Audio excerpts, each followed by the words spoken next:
Apa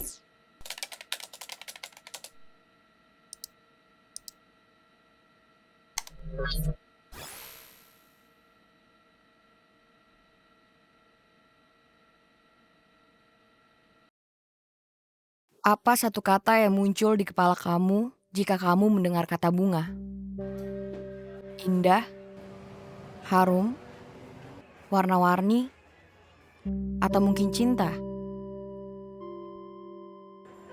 Banyak kata baik di luaran sana yang mungkin bisa mendeskripsikannya. Namun bagi kami, bunga itu manusia. Banyak kan bagian yang harus aku belum pernah deh ketemu orang yang kalau dikasih bunga tuh nggak smitten gitu. Kayak waktu kita ngasih bunga itu ada sentimental value yang aku juga nggak bisa jelaskan sampai sekarang, aku belum bisa put into words, aku belum bisa uraikan dalam kata-kata. Bunga itu kan beraneka jenis banget dan karakternya semua beda-beda. Jadi aku kadang suka merasa manusia itu tuh kayak bunga sebenarnya, dan kita bisa bercermin dari situ dan kita bisa melihat bahwa lu tuh bunga yang mana gitu. Lu tuh dicerminkan sama bunga apa, terus karakter dia kayak apa, terus bagaimana kamu bisa bercermin dari itu. Dan selayaknya makhluk hidup pada umumnya, bunga, manusia akan terus tumbuh dan berkembang. Bunga. Ini bunga, ini bunga. Ini pacar air nih. Ini semua tuh berbunga. Kalau ini kan biasanya ini kita ambil. Ini biasanya kita natural coloran juga. Kita sama anak-anak kecil suka main. Ini jadi kecil gini sampai sini teks gitu. Nanti warnanya jadi merah tuh. Gak seger nih kukunya. Kasih aja ini. Jadi bunga itu erat sekali dengan budaya kearifan lokal kita. Kalau kita kan diajarin bunga tuh cantik gitu kan, dan budaya kita kan sangat dekat dengan bunga kan. Bunga ada di setiap fase hidup ya. Orang lahir dikasih bunga, orang meninggal dikasih bunga, orang menikah dikasih bunga, punya anak dikasih bunga. Enggak cuma cantik indah dipandang doang, habis itu kayak oh dia layu, habis itu enggak juga gitu. Dia juga punya peran yang sebagai garda terdepan untuk melindungi kebun dan tanaman-tanaman lain dari serangan-serangan serangga yang bisa aja membludak gitu. There's something very different and sentimental and romantic about receiving and giving flowers buat aku.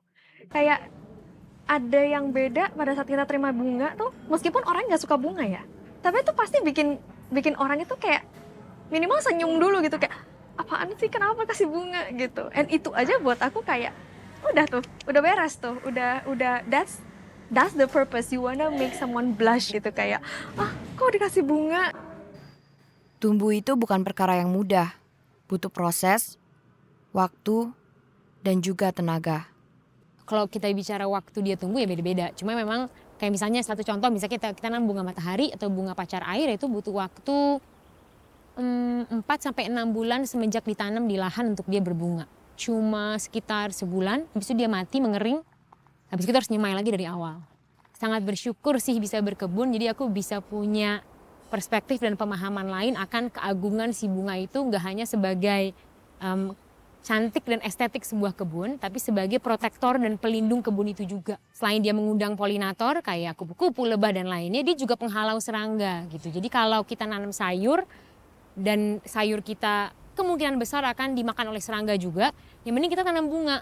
Jadi serangganya dilokalisir di bunga. Dengan adanya si bunga, justru kita tidak melihat binatang sebagai ancaman, kita melihat mereka sebagai teman aja, kita memberikan mereka ruang, memberikan mereka rumah dengan bunga-bunga itu. Itu biasanya prosesnya seberapa lama dan kayak gimana sih proses kakak? Mungkin dari pencarian idenya kah sampai itu terbentuk sebuah bunga? Tergantung proyeknya apa. Tapi kalau untuk rangkaian bunga sehari-hari sebenarnya enggak selama itu. Tapi memang ada brainstorming yang kita lakukan dengan availability bunga gitu. Karena kan nggak bisa maksa. Kadang-kadang kita tahu nih orang ini sebenarnya cocok banget kalau dikasih bunga ini, tapi lagi nggak musim. Solusinya adalah kita berusaha minta informasi dari pemesan tentang si penerima sebanyak-banyak yang kita bisa. Nah dari sana baru kita bayangin gitu, kita imagine selalu ada kemungkinan klien kita penerima pas lihat rangkaian kita, nggak suka mungkin, tapi so far so good gitu. Dan kita pernah dapat pesanan, jadi ceritanya itu Valentine's Day. Jadi si ayah/suami ini pesan bunga ke kita, pesan buat istrinya yang bagus yang gede. Terus dia bilang, mau pesan juga dong buat 2 anak perempuan aku, katanya gitu. Di message-nya itu manis banget ditulis buat anak perempuannya bahwa sampai kamu gede, sampai umur sekian gitu ya, daddy yang akan kirimin kamu bunga. Nggak usah minta-minta sama cowok gitu. Pas baca itu kayak, wow, itu value yang menarik ya buat diperkenalkan ke anak perempuannya. Jadi dari kecil dia udah terbiasa menerima bentuk kasih sayang seperti itu dari ayahnya. Hidup dengan skenario Tuhan sampai kamu bisa bernilai. Sambil sesekali menabur cinta dan kebaikan yang suatu saat bisa dituai. Namun di tengah semua itu, kamu bisa saja layu. Bisa juga patah, bisa mati dan hanya berujung di tempat sampah.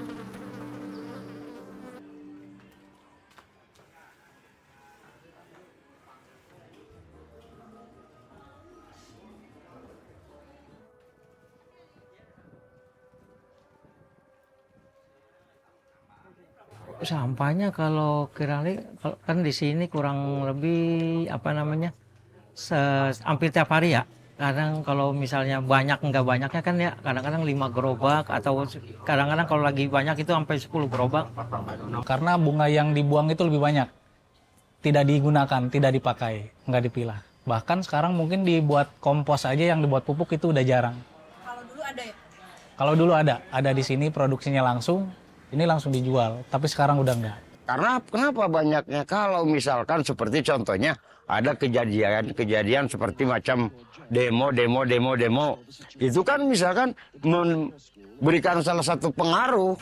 Kalau sampah untuk khusus bunga Rawabelong, di pasar bunga Rawabelong ya, yang dihasilkan kalau per hari itu Sabtu Minggu itu bisa mungkin sampai 1 mobil, bisalah 1 truk ya, langsung dibuang ke Bantar Gebang. Nah, ini juga salah satu hal yang sebenarnya masih baru jadi aspirasi kita aja. Belum bisa kita terapkan secara konsisten bertahun-tahun. Kita pernah mungkin hanya sekitar 1 tahun itu mengirimkan sampah organik kita. Jadi batang-batang daun-daun bunga, petal-petal bunga yang rusak, itu kita kirimkan ke satu tempat untuk mereka olah jadi pupuk, mereka kompos. Waktu itu berjalan dan terhenti karena pandemi. Di awal-awal pandemi kan penerbangan nggak ada yang masuk. Berarti bunga impor nggak ada yang masuk, semua event di stop. Dan kita juga memutuskan pada saat itu lebih bijak kalau kita nggak pakai fresh flowers untuk meminimalisir waste dan lain-lain. Nah, kita belum ketemu tempat recycle lagi atau tempat yang mau menerima kompos kita lagi secara konsisten. Tapi, kamu akan selalu punya pilihan. Dan juga waktu untuk menuai kesempatan. Ya kalau yang namanya sampah-sampah bunga kadang-kadang bisa dipakai lagi atau misalkan dikeringkan atau dibikin warna atau apa saja, itu yang namanya bunga-bunga kering seperti itu. Ya itu bisa dibikin. Kalau sekarang kan lagi ada model terbaru juga, kalau dekorasi itu menggunakan bahan-bahan bunga yang dikeringkan kayak rose, peacock, baby bread kayak gitu. Lumayan sekarang soalnya kan yang rata-rata model terbaru untuk dekorasi itu kita menggunakan rustic. Jadi campur bunga segar sama bunga kering. Manusia untuk melihat kebermanfaatan dari sesuatu. Kalau kamu bisa melihat sesuatu itu bermanfaat, dia tidak lagi jadi sampah. Jadi nggak ada istilah sampah organik sebenarnya, karena semua organik itu bisa diolah kan. Karena kan alam tidak menciptakan sampah. Alam kan nggak menciptakan sampah sama sekali. Tuhan kan menciptakan sempurna kan. Semua bisa terurai jadi tanah. Jadi ya semua bisa kembali lagi ke tanah. Termasuk kita. Hingga kamu bisa bangkit, tumbuh, berkembang, dan hidup lagi.